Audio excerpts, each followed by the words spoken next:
چه خوشگله. و این هم شهر اصفهان از بالا. این هم کوه صفه برفی که قله‌اش رفته تو مه و پیدا نیست. سلام دوستان، امروز 7 اسفند، من تو شهر اصفهانم. یه برف خیلی خوبی داره از دیروز میاد. اومدم کوه صفه که موقع باریدن برف خیلی خوشگل میده. بریم و این مجموعه تفریحی رو ببینیم که ببینید کل شهرم یه برف خیلی خوبی اومده و این هم مجموعه تفریحی صفه. بریم تا انتهای این ویدیو با من همراه باشید.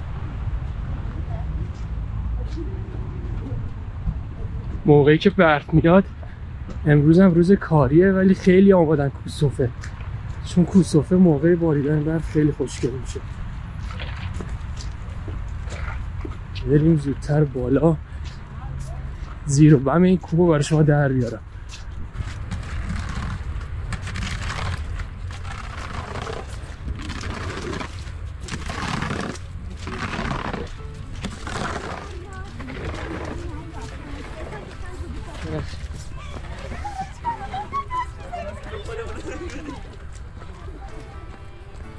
صحنه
یه باغ وحش هم داره پارک صفه، الان بسته است این ورودیشه.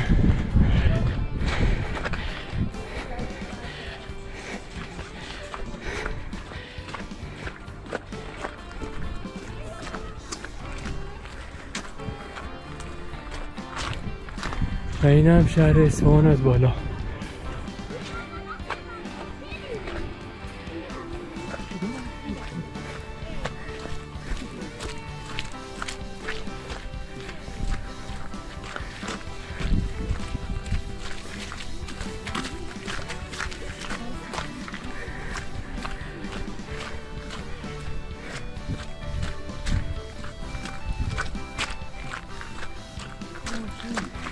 واقعا چه خوشگله.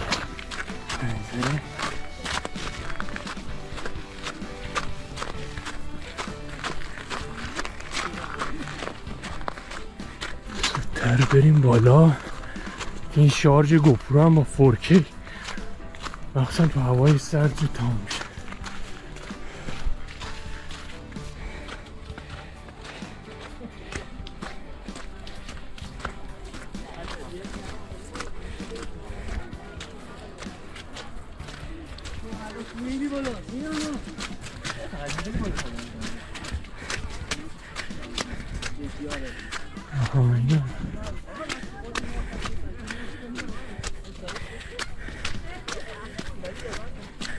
کوه صوفی برفی.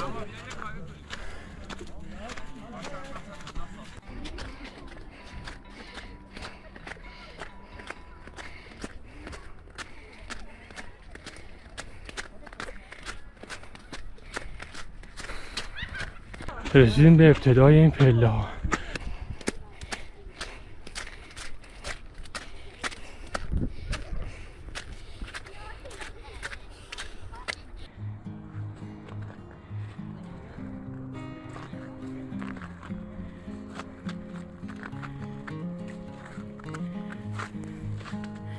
این هم کوه صوفی برفی که قله‌اش رفته تو مه و پیدا نیست.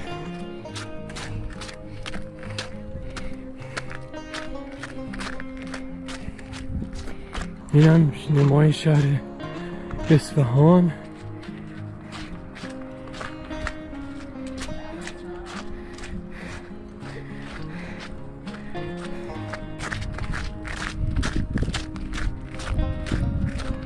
این منظره رو داشته باشید. این منظره رو شاید تا چند سال دیگه هم نتونید ببینید که برف به این خوبی بیاد تو اصفهان.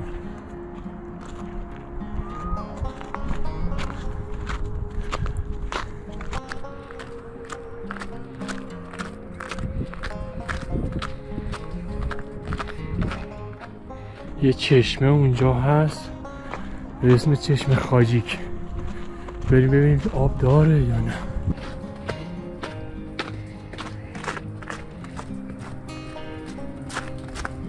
این هم چشمه خاجیک.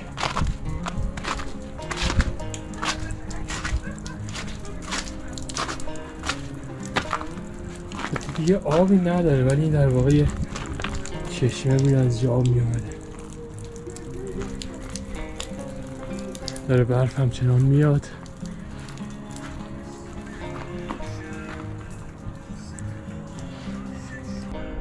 این هم کوه صوفه است. ما الان تو مسیر سعودیم. البته من تا قله نمیرم چون برگشتنش دیگه خیلی. تلکابین هم داره کار میکنه. فکرم تلکابین کار نمیکنه. خب خوب شد. حالا شاید بالاترم رفتم.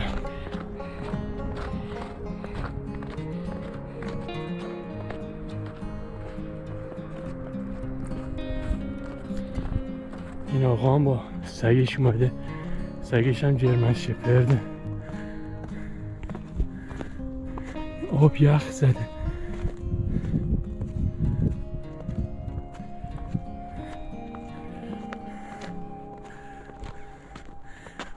یعنی این منظره به ذهن بسپارید. اصفهان رو دیگه اینجوری شاید نبینید تو این زودی ها. اینجوری پوشید از برف.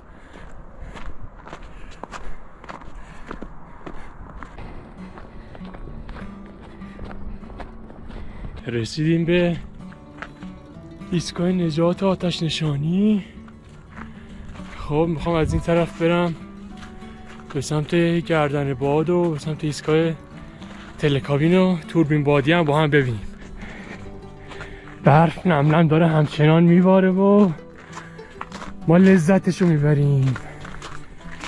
این دوراهی سمت راستش میره به سمت قلعه و لقول معروف آبشار. و آبشارش که مصنوعیه و مثلا وجود هم نداره و سمت چپ هم میره به سمت ایستگاه تلکابین و همین به سمت تلکابین رو میرم.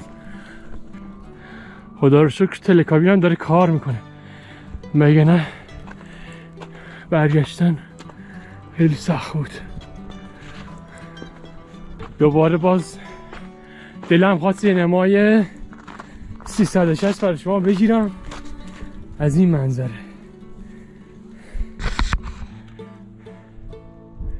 از این منظره لذتش ببرید دیگه. اصفهان رو شاید اینجوری نبینید به این زودی ها. منظره داشته باشید، منظره. دوباره اونم یه راه دیگه است که از اونجا میان بالا. دیگه اینجا مه خیلی شدید شد، داریم نزدیک میشیم به گردنه باد.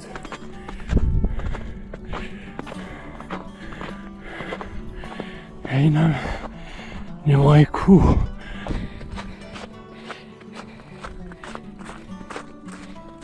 بچه ها این قولی که میبینید یه توربین بادیه، تو مه مشخصه یه چیزایی. این ارتفاعش فکر کنم نزدیک 30 تا 40 متره.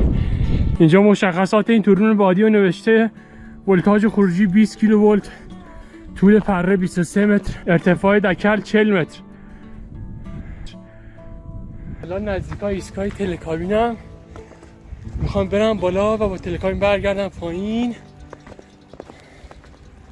مناظر رو ببینید و لذت ببرید. قندیلا رو، درخت‌ها رو ببینید چقدر خوشگل شده.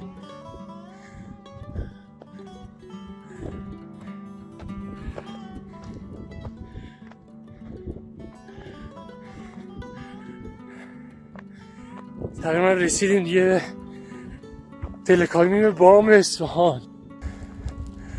این هم ایستگاه تلکابین اصفهانه. اینجا هم یه کافه‌ای داره که انواع آش و تنقلات و که نوشیدنی البته الان بسته است.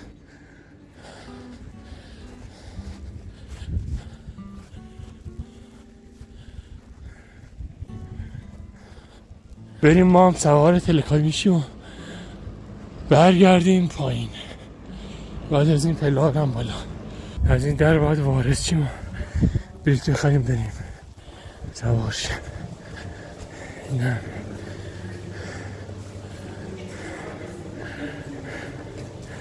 کیشه بچه ها. یه خبر بد، گفتن تلکابین فعلا داره تست میشه و همجوری خالی کار میکنه. حداقل تا 1 ساعت دیگه هم راه نمیفته. یخ زده و نمیدونم به این علت ها و از این جور دلیلا. حالا دیگه من مجبور شدم پیاده برگردم پایین. هوام خیلی سرده، زودتر بریم پایین.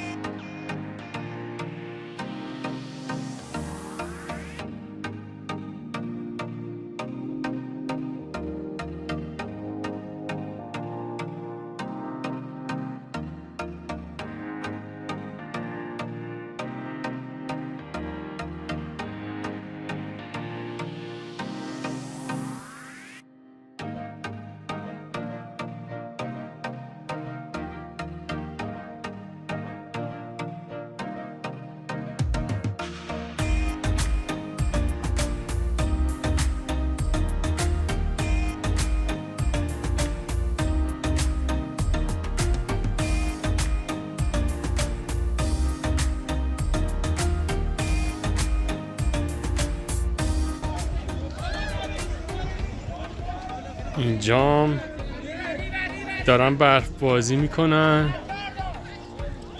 این جنگ واقعیه. اون طرف هم دارن برف بازی میکنن و لذت میبرن.